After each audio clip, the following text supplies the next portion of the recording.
राम। सब लोग सीधे बैठे हैं, आंख खोल करके बैठे हैं। राम राम राम राम राम राम राम राम राम। सबको राम जी राम, राम जी राम। भगवते नमः, भगवते नमः, भगवते नमः। वो रेडियो लाना, रेडियो। देखो बहुत भाग्यशाली हैं, मोहल्ले में बहुत अच्छा भाव है। मैं कल विचार कर रहा था श्रवण जी कि ऐसे ऐसे जगह है जहां 20 बार सत्संग कथा हुई, 20 बार, परंतु वहां भी ऐसा भाव नहीं है जैसा यहां भाव मनी को देखने को मिला। माताओं में, बहनों में, भाइयों में। सुबह 5 बजे की प्रार्थना में लोग नहीं आ पाते। क्यों? क्योंकि मोबाइल से आदत खराब हो गई। 12 बजे तक जागना, 7 बजे 8 बजे तक सोना। तो जितने लोग नींद का, आलस का त्याग करके आए हैं, बहुत भाग्यशाली हैं। और आए हैं तो ऐसी बातें मिली जो दुनिया में सबसे श्रेष्ठ, इससे आगे कोई बात नहीं है। सबसे श्रेष्ठ और सबसे सुगम। महाराज जी कहते कि सोना चांदी के बिना गरीबों का काम आराम से चल जाता है, तो भगवान ने उसको सबसे महंगा बनाया। और अन्न को उससे भी सस्ता बना दिया। जल, झरना, कुआं, तालाब बना दिया। और हवा के बिना तो 2 मिनट भी काम नहीं चलेगा, 1 मिनट भी काम नहीं चलेगा। तो हवा सब जगह मौजूद है। हवा के लिए पैसे लगाने पड़ते हैं क्या? तो जितनी जो ज्यादा कीमती चीज होती है उतनी सुगम होती है। तो आज महाराज जी ने बड़ी विलक्षण बात बताई। देखो, जैसे कोई भाई साल भर से शर्ट पहन रहा हो और हम पूछे कि बताओ, अब गिनती नहीं करना है, साल भर से पहन रहे हो, आपके शर्ट में बटन कितने हैं? तो कोई बता पाएंगे? 5 है, 7 है, 9 है कि 6 है? ऐसे टटोलने लग जाएगा, गिनती करने लग जाएगा। अब कोई काम कठिन नहीं है, परंतु उधर दृष्टि नहीं गई, ख्याल नहीं गया। रोजाना छत से उतरते चढ़ते हैं सीढ़ियों पर पांव रख करके, और किसी से पूछे कितने बार पांव रखते हो? 7 बार कि 9 बार कि 11 बार? याद ही नहीं है। तो ये कोई काम कठिन नहीं है, उधर दृष्टि नहीं गई। ऐसे सत्संग की बातें सुनते सुनते भगवान कृपा से दृष्टि चली जाती। हो बात तो इतनी है कि सब रूपों भगवान ही प्रकट हुए हैं। देखो, जैसे आप लोग घर पर कोई आवे और हम कहें कि आपके घर में कौन मेहमान आए, आप लोग कहें महाराज बड़े वाले साले साहब। तो बड़े वाले साले साहब का परिचय होने में कितने वर्ष, कितने महीने, कितने घंटे लगेंगे भाई? बताओ। तत्काल। परंतु एक शर्त है, आपके बच्चों में विश्वास करेंगे तब, और आपके बच्चों में विश्वास नहीं करेंगे, परिचय नहीं होगा। परिचय होता ही तभी है जब परिचय कराने वाले पर विश्वास कर ले। और परिचय कौन कराता? जो परिचित है। तो परिचय कराता है, और परिचय कराने वाले पर विश्वास करते ही तत्काल परिचय हो गया। ऐसे ही संत महात्मा परिचय करा रहे हैं, स्वामी महाराज परिचय करा रहे हैं। 4 वर्ष की आयु में साधु बन गए। 102 वर्ष तक जिनका शरीर रहा, बहुत त्याग में जीवन रहा। महाराज जी ने कहा कि बचपन में एक दीपक में 4 विद्यार्थी पढ़ते थे। देखो, 100 साल पहले, 18 साल तो महाराज जी को गए हुआ, और 102 वर्ष में महाराज जी से ही छूटा।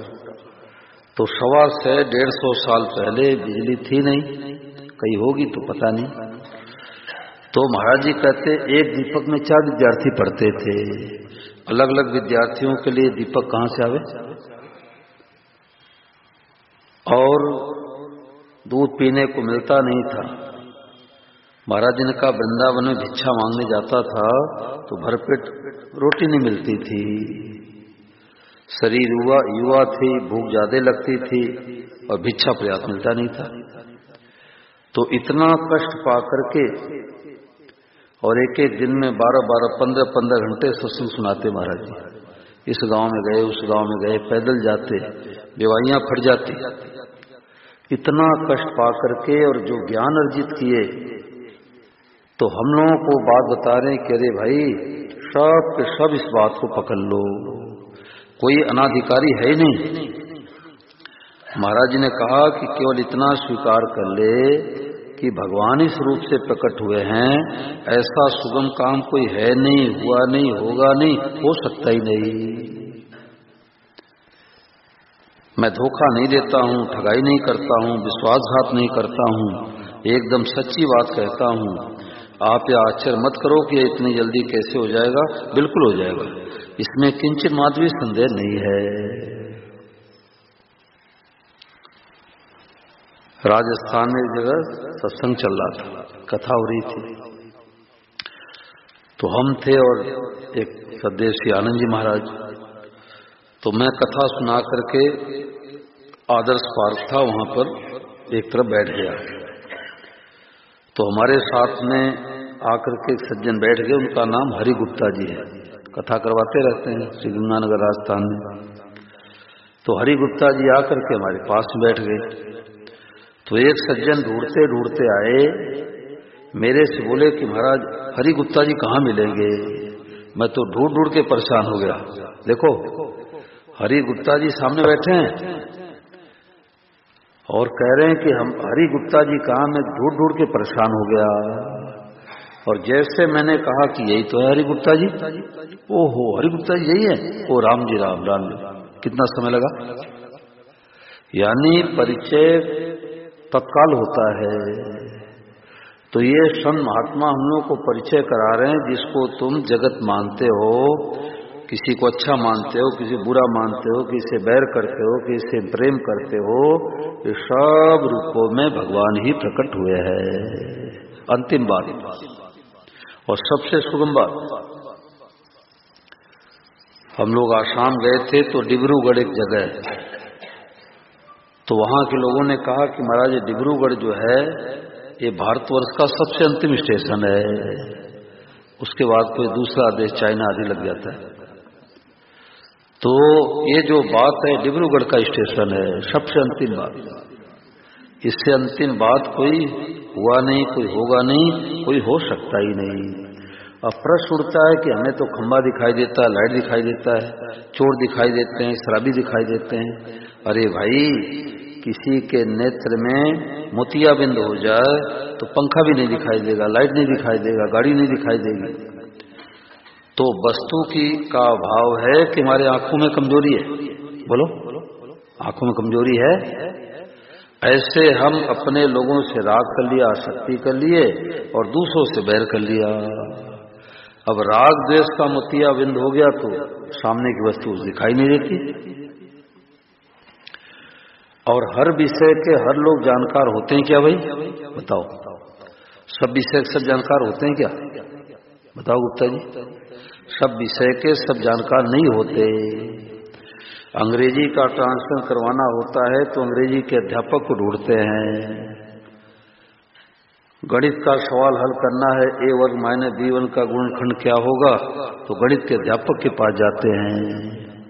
बीमार होते हैं तो डॉक्टर के पास जाते हैं। अरे आपने तो पढ़ाई की है, इंजीनियरिंग की, वकालत की, पढ़ाई किए हो तो जाकर के डिस्पेंसरी से दवा ले लो, खा लो, डॉक्टर पास क्यों जाते भाई?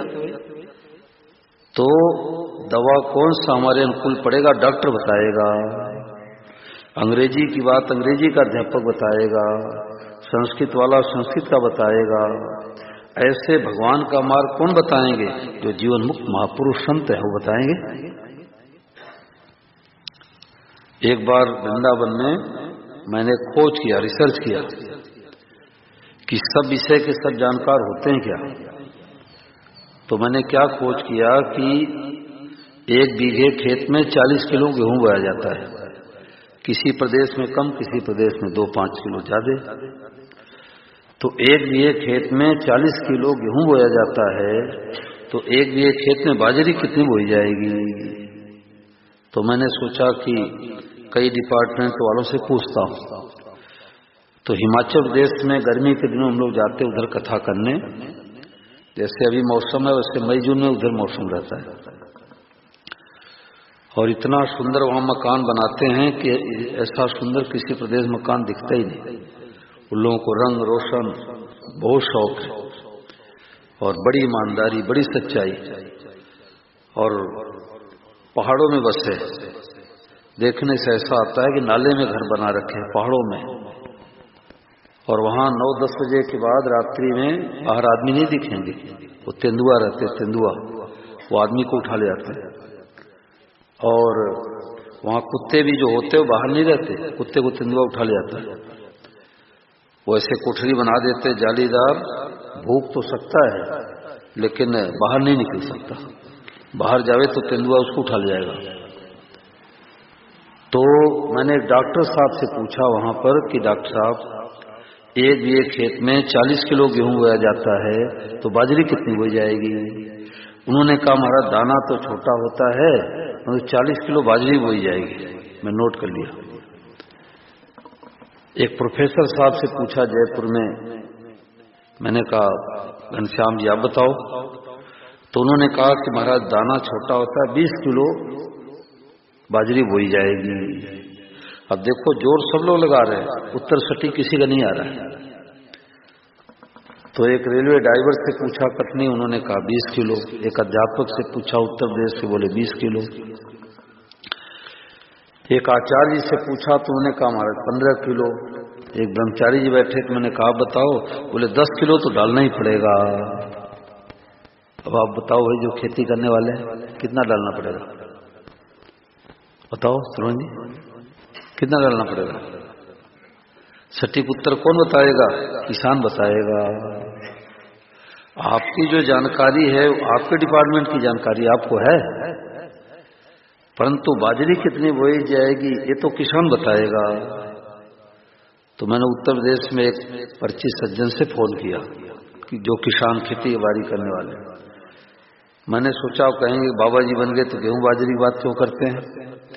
तो मैंने कहा कि अरे 1 बीघे खेत में बाजरी कितनी बोई जाएगी। तो ऐसा लगा कि कुछ खा रहे थे, फोन पर अटकल लगा कुछ खा रहे। बोले 1 किलो। अब कहाँ तो 1 किलो, कहाँ तो 40 किलो। खेती हो जाएगी, बोलो और खेती हो जाएगी, कभी खेती नहीं होगी। तो जैसे किसान ने सटीक उत्तर दिया, ऐसे स्वामी महाराज जी की खेती बाड़ी क्या है, गीता रामायण भागवत। अब वो जो बात कहते हैं वो आंख मूंद करके मान लो, आज ही मान लो, आज ही पूरा सत्संग हो गया। और बर्ताव अलग अलग करना है। उग्र रूप आओ तो डर तो भग जाऊं जी, सिंह चिता बन के आओ, सर्प बन करके आओ तो डर तो दूर हट जाओ। भाई भगवान आए, भगवान ही, इनसे दूर रहो।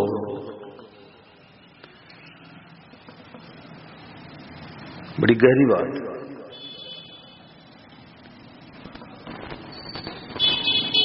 ये तो कोई भगवान की कृपा से ऐसी बातें मिल रही भाई। गीता प्रेस को बनाने वाले श्री जयदयाल जी गुंदका जी, तो उनके साथ में रहने वाले किसी ने कहा कि गुंदका जी आप चाहो तो मैं भगवान का दर्शन करा सकते हो। उन्होंने कहा नहीं भाई, हमारे पास शक्ति नहीं है। जो असली होते हैं वो छिपे रहते हैं, वो नकली होते हैं वो कहते हैं हम तो बड़े हैं, बड़े बड़े। तो उन्होंने कहा नहीं भाई, हमारे अंदर इतनी शक्ति नहीं कि मैं भगवान का दर्शन करा दूं। तो साथी ने कहा कि नहीं, आपके अंदर शक्ति तो है, आप चाहो दर्शन करा सकते हो। बहुत पीछे पड़ा तो उन्होंने कहा दर्शन तो मैं अभी करा दूं, तुम मानोगे नहीं। उसने कहा सेठ जी क्या बात करते हो, उनको सेठ जी लोग कहते थे, सेठ जी क्या बात करते हो, आप दर्शन कराओ और आपकी बात मैं नहीं मानूं।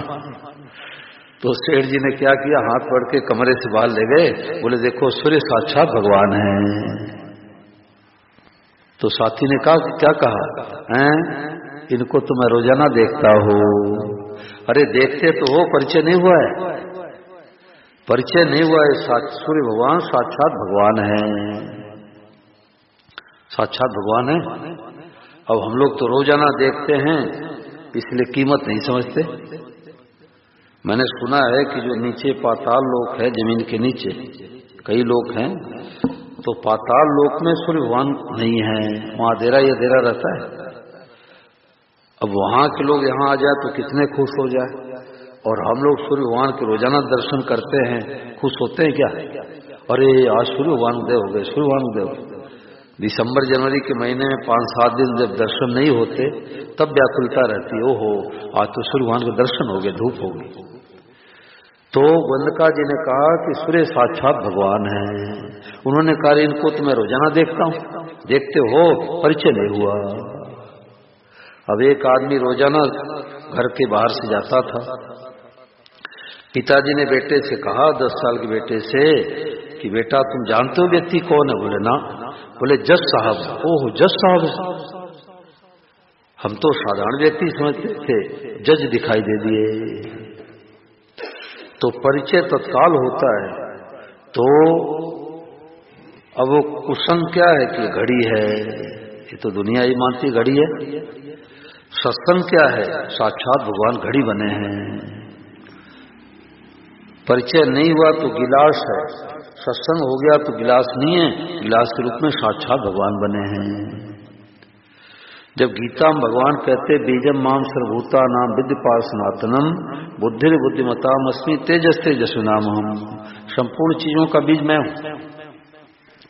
आम के पेड़ में हजारों आम लटके पड़े हैं, करोड़ों पत्ते हैं, मोटा तना है, कोई पत्ता सूखा हुआ है, कोई हरा है, कोई आम एकदम काला पड़ा है, कोई बहुत सुंदर आम है, परंतु गुठली सिवा आया कहां से? बताओ सुनो जी, गुठली सर्वम। ऐसे जगत रूप से भगवान ही प्रकट हुए हैं, और बीज कौन है? भगवान। यही सत्संग है। देखो महाराज जी के स्टिकर बने हैं। महाराज जी ने कहा कि परमात्मा बीज है, संसार खेती है। ये संसार भगवान की हरी भरी नीली पीली खेती है। परमात्मा बीज है, संसार खेती है। वासुदेव स्वरूप दिखने लग जाए तो स्मृति हो गई, इसलिए मनुष्य मिला है। भगवान इतने चतुर हैं कि अकेले बन गए जगत रूप से, अब खेल कर रहे हैं, कह रहे हमारे को ढूंढो। तो जो भगवान के भगत होते हैं वो ढूंढ लेते हो प्रभु सब रूपों में आप ही हो, आप ही, तू ही है, तू ही है, जो कुछ है सो तू ही है। तू ही बन गया पांचों भूत, तेरी है सारी करतूत, और तू ही धारे रूप अनंत, बिल्ला कोई समझे सन। परमात्मा बीज है, संसार खेती है। वाद सुन दिखने लग जाए तो स्मृति हो गई। पहले भी परमात्मा थे, पीछे परमात्मा रहेंगे, फिर बीच में दूसरी चीज आई कहां से? जानने वाले के लिए सब परमात्मा है, न जानने वाले के लिए संसार है। गीता का शुद्ध ज्ञान है वासुदेव सर्वम। एक महात्मा जी एक गांव से गुजर रहे थे, तो शाम काल का समय था, छप्पर में किसान बैठा था। तो अब बाबा जी को लक्षुणका लगी, यानी पेशाब करने के लिए बैठ गए। तो किसान ने देखा कि रोजाना का चोर आज पकड़ा गया, यही हमारे खरबूजे मतीरे को चुराता है। और पीछे से गया, बाबा जी के सिर पर 2-4 लाठी जमा दिया। बाबा जी नारायण नारायण नारायण भगवते नमः भगवते नमः करने लग गए। उसने टार्च जला करके देखा, अरे तो लाल कपड़े में कोई महात्मा जी आए हैं, हमने तो चोर मान करके लाठी लगा दिया। महाराज माफ करना, माफ करना, माफ करना। बाबा जी कहने लगे, भाई तूने हमारे को लाठी थोड़े मारा, तूने चोर को लाठी मारा है, चोर जान के लाठी मारा। उसने कहा रुको रुको महाराज, अपने घर से बैलगाड़ी लेके आता हूं और आपको मरहम पट्टी करा दूं हॉस्पिटल में। महात्मा ने कहा भाई तुम्हारी जैसे मर्जी। अब बैलगाड़ी पर गद्दा बिछा के बाबा जी कुर्सी पर लेटा दिया। अब डॉक्टर से मरहम पट्टी कराया। तो अड़ोस पड़ोस में कोई आए थे सत्संगी, देखा कि बाबा जी हैं, चोट लगी है, तो देसी गौमाता का दूध लेकर के आए गुनगुना करके, बोले लो बाबा जी पी लो, आपके चोट में राहत आएगी। तो बाबा जी जब दूध पीने लग गए तो बोले तू बहुत बहुरूपिया है, पहले तो लाठी मारता है, फिर बैलगाड़ी बन के आता है, फिर बैल बन करके उसमें आता है, फिर गद्दा बन करके बिछ जाता है, फिर डॉक्टर बन करके मरहम पट्टी करता है, फिर गरम गरम दूध पिलाता है, बहुत बहुरूपिया है। वो तो डर गया, उसने कहा कि बाबा जी मैंने लाठी नहीं मारा, वो तो राजीव नगर किसान ने लाठी मारा है। बाबा जी कहने लगे मैं पहचानता, मैं जानता, तू ही था, तू ही, तेरे सिवा आया कहां से? तूने तो लाठी मारा, तू ही बैलगाड़ी बन के आया, और तू ही डॉक्टर बन के मरहम पट्टी किया, और तू ही गरम गरम दूध पिला रहा है। तो सब रूपों में भगवान ही प्रकट हुए हैं। जब भगवान ही हम मानेंगे, बैर किससे करेंगे, गाली किसको देंगे, अपमान किसका करेंगे, निंदा किसकी करेंगे, धोखा किसको देंगे। ऋषिकेश में सत्संग चल रहा था, तो यही विषय चल रहा था वाद श्रम का। तो दिल्ली के एक सेठ जी बैठे थे, तो सत्संग के बाद उन्होंने कहा महाराज हमारी तो फैक्ट्री दुकान ही सब बंद हो जाएगी, जब हम सब रूपम भगवान देखेंगे तो हमारी दुकान ही बंद उठ जाएगी, फैक्ट्री बंद हो जाएगी। कब तक फैक्ट्री चलाओगे, कब तक दुकान चलाओगे? खूब चलाओ, ईमानदारी से करो, बेईमानी मत करो, झूठ करो, बेईमानी मत करो, करोगे इसका दंड मिलेगा, फिर जन्मो फिर मरो। तो अगर असली शांति चाहिए तो इस बात को पकड़ लो कि भाई सब रूपों भगवान ही बने हैं। हम किसी को दुख नहीं देंगे, किसी गाली नहीं देंगे, किसी का अपमान नहीं करेंगे, किसी की निंदा नहीं करेंगे। और महाराज ने तो कहा कि अपने मित्रों को कह दो कि आपको याद दिला दिया करे, अरे भाई राग द्वेष मत करना, एक ऐसा मित्र बना लो जो आपको याद दिलाता रहे, आपस में एक दूसरे की सहायता करो। राग द्वेष हो जाए तो एक दूसरे को चेत करा दो, केवल याद दिलाने मात्र से बड़ा फायदा है, बड़ा भारी उपकार है। कोई हेलो बोले तो कह दो हेलो नहीं, बोलो भगवते नमः, राम राम कहो, भगवते नमः कहो, ओम नमः शिवाय करो, भगवान को नाम निकले मुख से। अशोक जी, हाँ हेलो नहीं बोल रहा है, अशोक जी की आदत है हेलो बोलते हैं, हेलो नहीं बोलना है, भगवते नमः। यही तो लोग कहेंगे पटना वाले पागल हो गए, पागल नहीं, सबके सब दुर्लभ महात्मा, दुर्लभ महात्मा बन गए, घर गृहस्थ में दुर्लभ महात्मा। राजस्थान में सज्जन बोले, मैं 7 दिन कथा करके निकल रहा था, तो एक सज्जन बोले महाराज 7 दिनों में ये बात बहुत बढ़िया लगी, न घर छोड़ना, न मकान छोड़ना, न पत्नी छोड़ना, न पति छोड़ना, न बच्चों छोड़ना, और पैंट शर्ट के देश में दुर्लभ महात्मा। एक जगह भी ऐसी घटना घटी, 8वें दिन मैं निकलने वाला था, तो सब टाट पट्टी सब टेबुल आदि उठा रहे थे, सेवा कर रहे थे। तो एक 17-18 साल की उम्र का लड़का था, तो अपने मित्र से बोला कि देख हमारे को ऐसे ऐसे मत समझना, 7 दिन में प्रभु श्रवण भागवत कथा सुना हूं और मैं दुर्लभ महात्मा बन गया। अरे पहन तो रखा है पैंट शर्ट और कह रहा दुर्लभ महात्मा बन गया। तो दुर्लभ महात्मा क्या, सोच बदल दिया, सोच बदल दिया। वो टैबलेट लाना तो टैबलेट, अभी आप लोग दिखाता हूँ। दिल्ली में कथा हुई, तो एक पंडित जी की बेटी आती थी, 9 साल की लगभग थी। तो उसने एक दिन प्रश्न किया कि महाराज जी सब भगवान है तो चप्पल ही भगवान है क्या? भाई बढ़िया बढ़िया भगवान है, जूता चप्पल कैसे भगवान माने? तो हमने कहा भाई जब सब भगवान ही बने तो जूता चप्पल ही भगवान है, पर तो पहनेंगे पैर में, सिर पर थोड़े रखेंगे कि भगवान चप्पल के रूप में सिर पर रखेंगे, और मंदिर में पहन के थोड़े जाएंगे। उसने बात पकड़ ली। कुछ दिनों के बाद उसकी तबीयत खराब हुई तो हॉस्पिटल में गई, तो इंजेक्शन लग रहा है, भगवते नमः, भगवते नमः, भगवते नमः, भगवते नमः, भगवते नमः। बताओ सुख जी, भगवते नमः, भगवते नमः, भगवते नमः। तो हमारे पास वीडियो आया,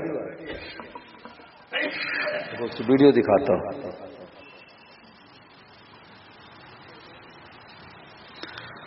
तो बात पकड़ने की है।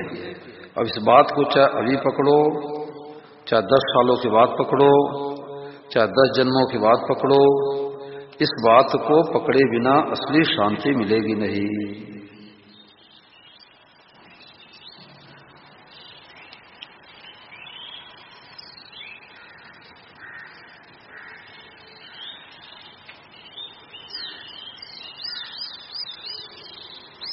बात यही असली है कि सब रूपों में भगवान ही बने हैं।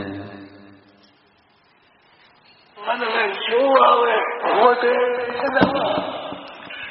कोई बात मन में आ गया भगवते नमः, भगवते नमः, भगवते अनेक बातें तरह की भगवते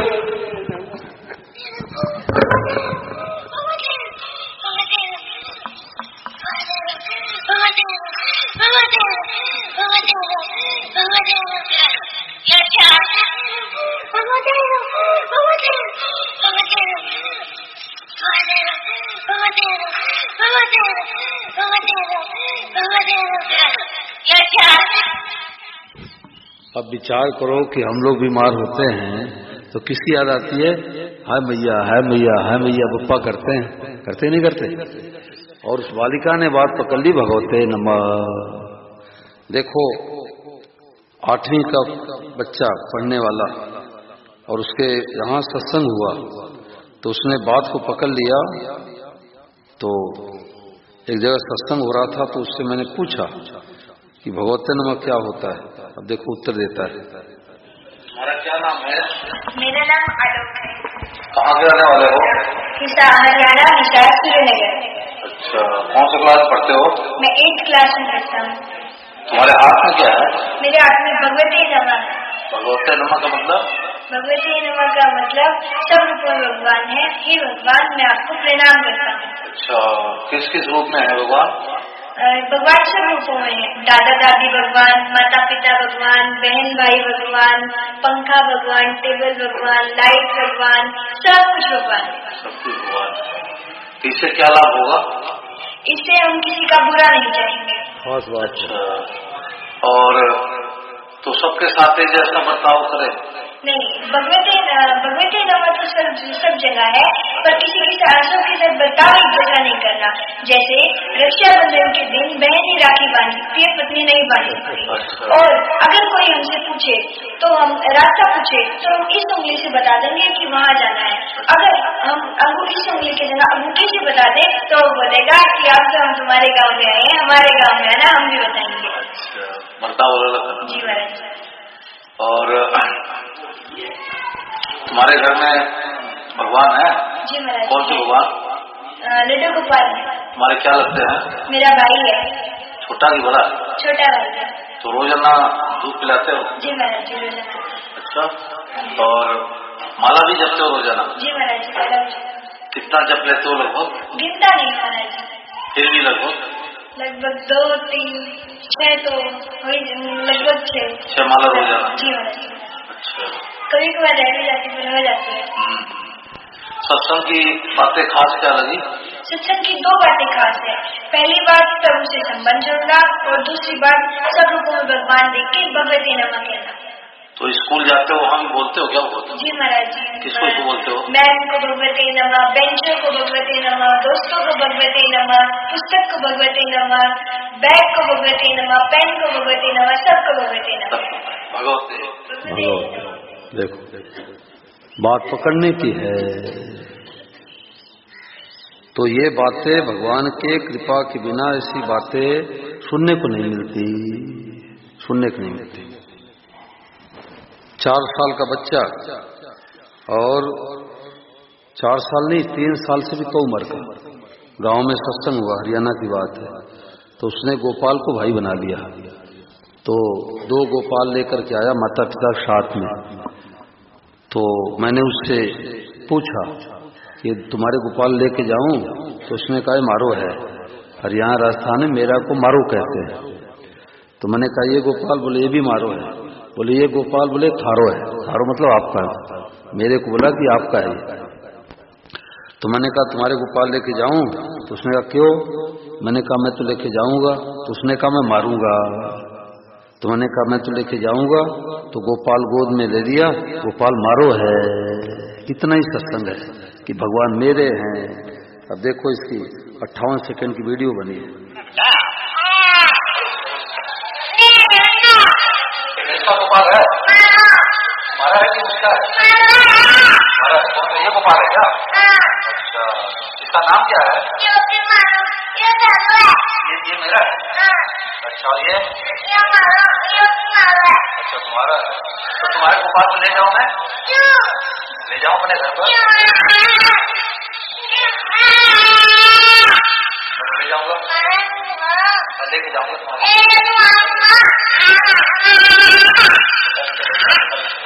मैं लेके जाऊंगा तुम्हारे गोपाल को, लेके जाऊंगा। नहीं ले जाऊं?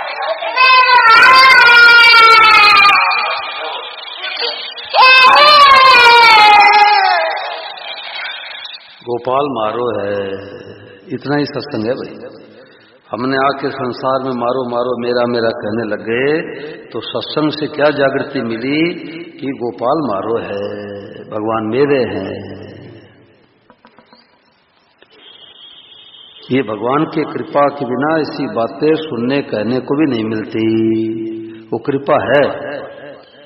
महाराज जी ने कहा ये कृपा साध्य है, ये पुरुषार्थ साध्य नहीं है कि कोई भजन करके अपने बल से बात का अनुभव कर ले, कृपा साध्य है। तो एक संत से मैंने पूछा कि कृपा साध्य है तो अब पुरुषार्थ क्यों करे? तो उन्होंने बहुत सुंदर उदाहरण दिया, ध्यान देकर सुनना।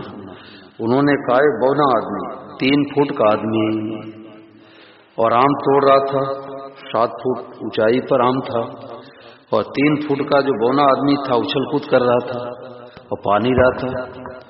तो एक लंबा व्यक्ति उधर से गुजरा और तुरंत तोड़ के हाथ में दे दिया। अब विचार करो कि बौना आदमी तो कभी तोड़ नहीं पाता, 3 फुट का आदमी 9 फुट पर कैसे हाथ जाएगा? परंतु 6 फुट वाला आदमी उधर से जा रहा था और ऐसे हाथ से तोड़ करके तुरंत पकड़ा दिया। तो अगर उछल कूद नहीं करता तो लंबे आदमी के मन में कैसे आती तोड़ के देने की? तो हमारे इस बात को, हम लोगों को बात नहीं पकड़ में आवे, उछल कूद तो करो, क्या करे, कैसे जावे, किससे पूछे कि ये बातें स्वामी राम सूरदास महाराज झूठ नहीं बोलेंगे। गीता रामायण भागवत कहती है कि जड़ चेतन जग जीव जो सकल राम में जान, तो सब रूपों में भगवान हैं, परंतु हमें तो दिखाई नहीं देता।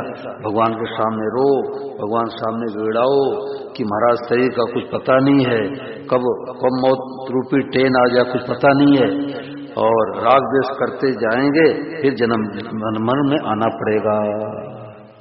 तो भगवान के सामने रो, भगवान के सामने गिड़ाओ, उछल कूद तो करो। बोलो गिरधर गोपाल की। अब चलो सब